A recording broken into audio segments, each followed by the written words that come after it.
How you I'm doing? good. Yeah. I'm glad we get to talk again. What I'd like, if possible, I'd like to start with you, if you don't mind. Sure. And it's been a while since we've talked. Maybe just catch me up on what you're thinking about and what you're doing. A big influence on me was this PAMO conference, and PAMO stands for the Conference for Physical and Mathematical Ontology. The focus of this conference is that physics is lost in math. It's that mainstream physics takes too much time focusing on mathematical abstraction and doesn't talk about what those mathematical abstractions mean in terms of the physics and the ontology, in terms of like what are the physical entities actually happening. I think that something I can contribute is to provide a philosophical skeleton that will link all of these people and their physics researches together into a unified approach that can make progress in identifying the nature of the ether. So now I've gone from thinking the ether is a very likely hypothesis to knowing with certainty that it exists. We can talk, I'm sure I have a lot to explain there on why do I think certainty is possible in science, because it's often said that certainty, in science you can never be certain of things, but we can talk about why I think you can. So it continues to be a mission for me to rebuild the entire edifice of physics and see what progress is possible once we do that, once we get clear on the skyscraper that we stand at the top of. Whenever we do anything in physics nowadays, we're using this incredible skyscraper of knowledge from the past, and we're standing on the top of this skyscraper and we have no idea what the lower floors look like. At least, well, we know what some of them look like, but we need more clarity on this if we're to move forward. So that's a summary of what I've been doing. That's it. Yeah, that's it. Yeah, the easy stuff. I agree with you. I think that we ceded control of physics, theoretical physics, to mathematicians in 1928, um, and we need to put logic back in first and have math follow the logic. But if the logic doesn't work and things don't work together, it doesn't make any sense, regardless of how good the math is, it's probably wrong, in my opinion. Yeah. Um, an area that I also agree with you that there has to be an ether, there has to be a medium that permeates vacuum space. I have my ideas on that. And I also agree that we're standing on top of a giant skyscraper of knowledge, 100 years of theory on top of theory on top of theory. Um, and my assumption going in is that the foundation of that is flawed. Theories that have been added to explain observations over the last 100 years are incorrect. I believe that the only way to get us back on track again is to have the discipline to go back and correct the original sin and then revisit all the observations through a corrected lens. Okay. And like the the discovery that the Andromeda galaxy is spinning too quickly, Mm. and then throwing dark matter in there rather than saying, "Hey, we just disproved Einstein's gravitational theory." Einstein did make a critical omission. There were very specific flaws that disprove special relativity. It just shows us that it's wrong. It gets the right results, of course, but it makes false claims about a lot of what's physically going on, and they're demonstrably false. What does it take to get the physics community, who's in a tremendously defensive mode right now, physics community to say, "Hey, maybe we're wrong. Maybe we've made some significant mistakes." I mean, how do you go about doing that? My strategy is to leave the mainstream physics community behind. I mean, for hundreds of years, the popular opinions in physics, I think, were right. It just so happens they are largely wrong now. So I think the reason that mainstream physics is flawed is because it is government funded. In my view, government funding corrupts the sciences. I think the sciences should be a privately funded enterprise, and when you do that, the best ideas are allowed to win in a free market competition, basically. And the strategy is that if we're really right, we should be able to make more progress than them. Mhm. Right. And if we do, then their theories, their floating abstractions will become irrelevant to industry. And if we're wrong, well, then we didn't deserve to take over anyway. Right. I agree. Reality will be the judge. There's no competition in physics. There's no end game business application that I think private sectors are going to invest in. I think there are a lot of people interested in it that would do some funding for, because they're as dissatisfied as we are over where the state of institutional physics is today. But unlike technology and coding, there's no imminent product 2 or 3 years down the road that Right. can pay back the investment. More than ever before, we live in a technological, well-educated society where we have lots of people who've made money, who maybe they themselves aren't physicists or scientists, but they're extremely interested. They want Yeah. to find fulfillment in funding the sciences and being part of that effort. I mean, you're like a prime example of this. Like you're looking for like the next level of achievement in your life and helping physicists discover something new. That's how you're doing it. In the long run, the way we outcompete is that this stuff does eventually lead to technologies. If an ether theory leads to some kind of new principle of physics which makes possible a technology that the mainstream Mhm. theories cannot explain, that is a huge win for us politically. It's going to take some investment to get there, though. Yes. Yeah, I am not as patient as you, I don't think. Mm, yeah.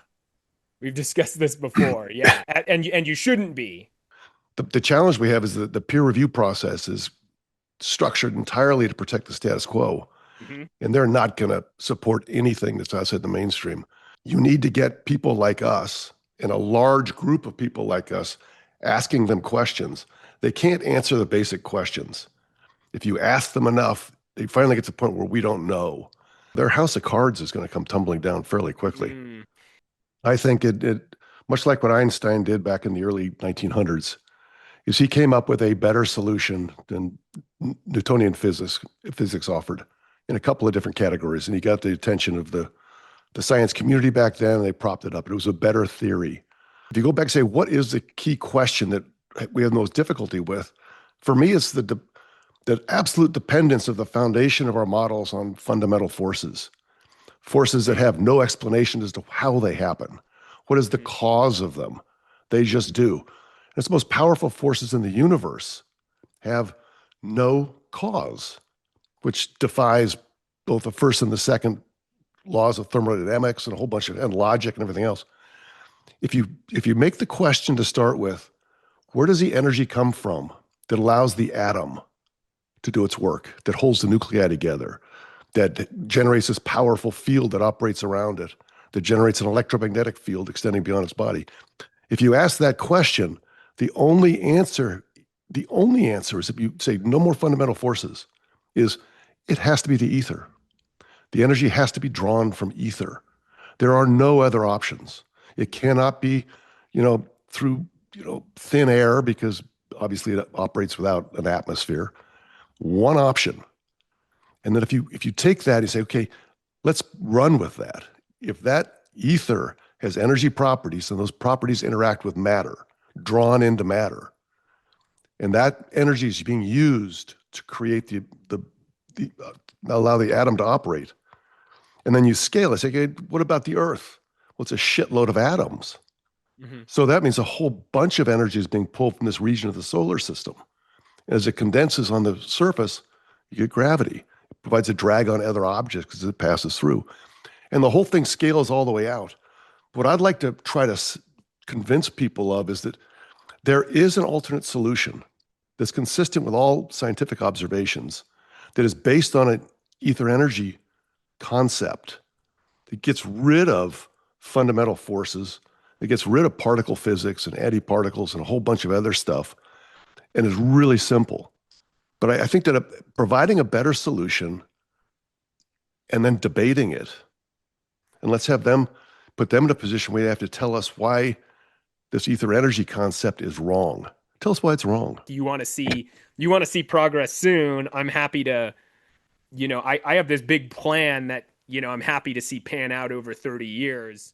I'll be dead, dude. No. Yeah, right. Yeah.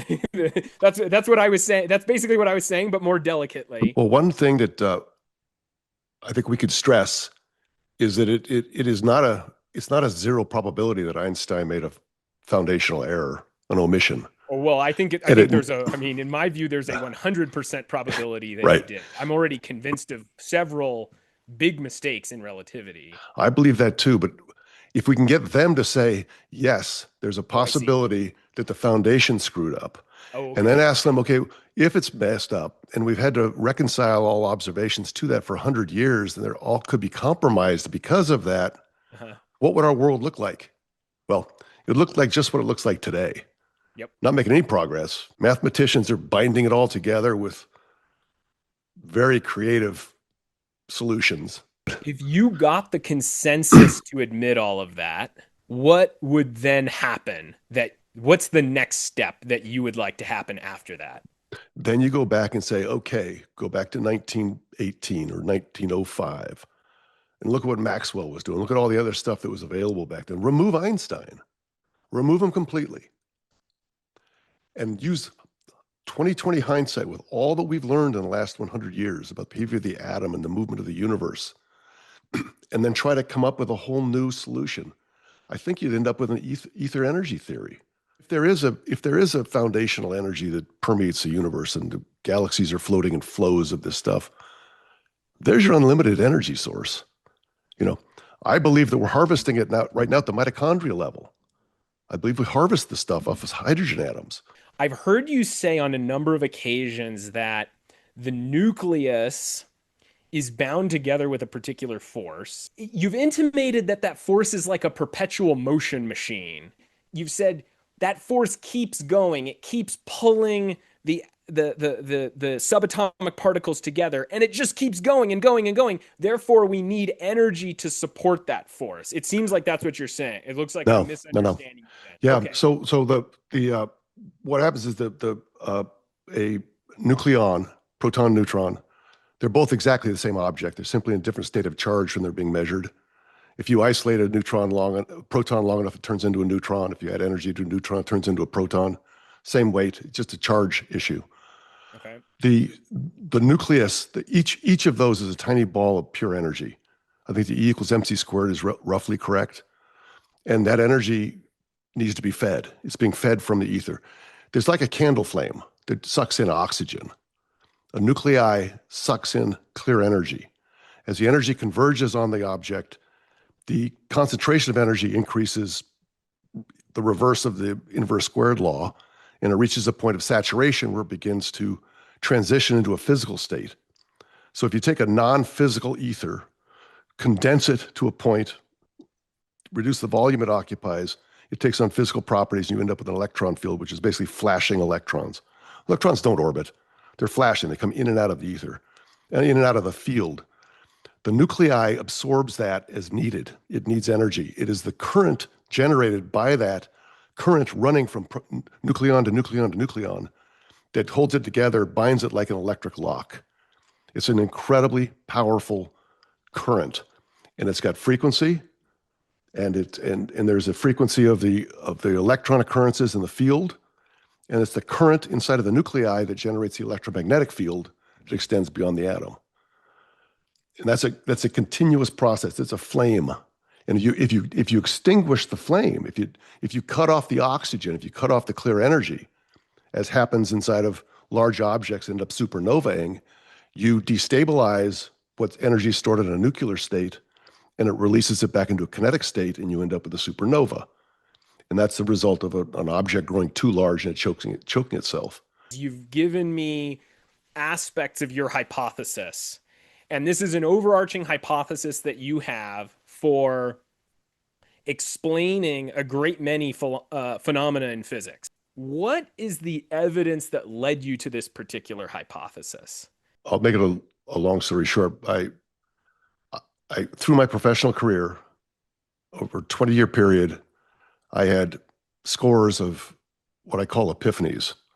You wake up at 2 a.m., and I'm sure you've had them before, where you just have a boatload of information in your head and end up having to get up and write it down. I kept journals, and it evolved over time, and it was being driven primarily by trying to find a connection between consciousness, metaphysics, and the physical behavior of the universe.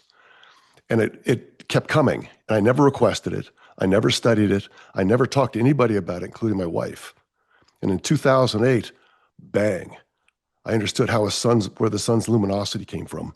I understood how the atom worked, and I understood, and I could see it linearly. You could mathematically linearly, which I've tried to do, from the atom all the way up to a galactic orbit, based on flows of energy and movement of ether through space, driven by the relationship between different states of energy. Clear energy is the ether energy. Then you've got nuclear energy. And there's several different layers of it, but it all came to me in a series of unrequested, boom, no conversations with anybody, nothing like that, just wham. And I spent 5 years with a PhD physicist and access to Stanford's online libraries. And we looked at all of the scientific observations before they were washed through theory. And we said, hey, does this disprove it? Does this disprove it? All of Einstein's original papers. And it's consistent with all uncorrupted observations. So then it's like, okay, this thing works. Now what do I do with it? And I was like, okay, I just want to get it out there and say, now we have the potential for a point of debate. You tell me why, Mr. Physicist, you tell me why your theory's better than this. And once you get into a conversation like that, it's pretty easy to defend a theory that's far more simple and far easier to understand. And the more I learned about physics, the more he's like, you've got to be kidding me. That's where they got the strong force. It was an observation in 1932 that they couldn't explain. So boom, you've got a fundamental force you plug in. No, you can't do that. As I studied, I was like, this is ridiculous. And so I ended up here today. I just want to talk to people and debate. So, yeah, talking, debating, being open-minded, making sure we get people to be open-minded, all of that, I certainly agree with. But I would say that this methodology that you've laid out, this route by which you've come to your hypothesis, I think it essentially is the same method that has led us to the mistakes we have now. Well, I disagree.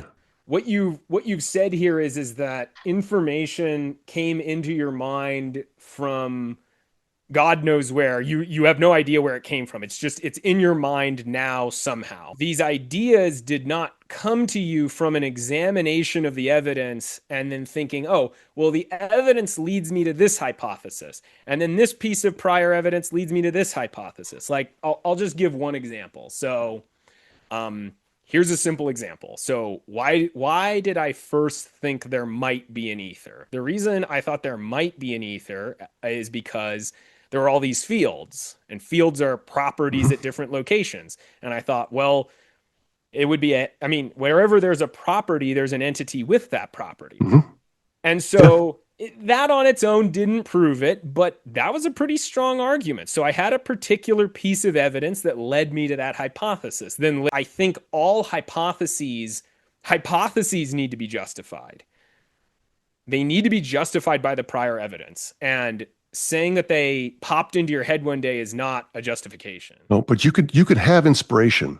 It happens all the time, and then go back and confirm it through hypotheses, through prior observations. Can't confirm any of this stuff. You can't confirm it. It's a theory. First, I'll just point to something we see all around us that makes it very plausible that certainty is possible. Okay. If you look at airplanes, most of the vast majority of them do not fall out of the sky. You look at cars, the vast majority of them do not break down suddenly. Our technology is incredibly reliable. Mm-hmm. And when our technologies do fail, we find that there wasn't some fail. Usually, we don't find that our understanding of the laws of physics were somehow wrong. It's that some detail was off. Like, for example, maybe the pilot was drunk and wasn't, flying the plane properly. it's almost always something like this. It's not a flaw in our understanding of how the world works. So just by cursory inspection of our technological society, you can see it's very plausible that we've gained certainty over a great many things. Now, the question is, how do you get it though? There are things you can do to test ether. If you can if you could Yeah, that's define that's true. Of course, of course. I mean, you can. I mean, I think you can already prove the ether, even though there are no new technologies based on it. what are the properties of your ether? Here are the things that I think are known about the ether so far. And notice that I'm not, these are not hypotheses. These are things that I know with certainty. So, matter, we see from quantum mechanics that matter behaves like a wave through an analysis of the Schrodinger equation. And I do think that the Schrodinger equation, even though it's part of a flawed philosophy, the Schrodinger equation gets correct results. And as a result, you're very against the Schrodinger equation, apparently. Oh, it gets the correct results for the wrong reason. It doesn't, the cause is wrong. Well, The math is yeah, that right. might be, but just bear with me on just explaining just so I can explain my Okay. theory. Matter does obey the Schrodinger equation, and when you do a certain analysis of the math, you see that that the wave the Schrodinger equation tells us about is a wave of some underlying entity, and that entity is the ether. Similar argument can be made from the gravitational wave equation, and a similar argument can be made from the electromagnetic wave equation. And so as a result, we know that these three kinds of waves, matter waves, gravitational waves, and light waves, are all waves of some underlying substance. Right. Further, I have a particular argument that shows that that time dilation is caused by the ether. Basically, the idea is like, why would a clock slow down unless something was acting on it at that particular location of the clock? So I don't have this like far-reaching hypothesis that tries to explain everything. I don't think we're ready for that yet. I try to go one step at a time, taking only those steps that are fully confirmed by the observations so far. You're trying to solve the problem using the math and the theories that were developed that created the problem. And I think this, it's trying to it's trying to drive a paradigm change within the existing paradigm. You're standing on top of your tower.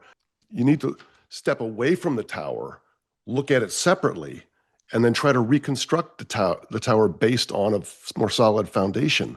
Yeah, these are parts of the tower that I believe that in my judgment have been confirmed fully through observation. These are The parts obs of the tower we can trust. the observations are right.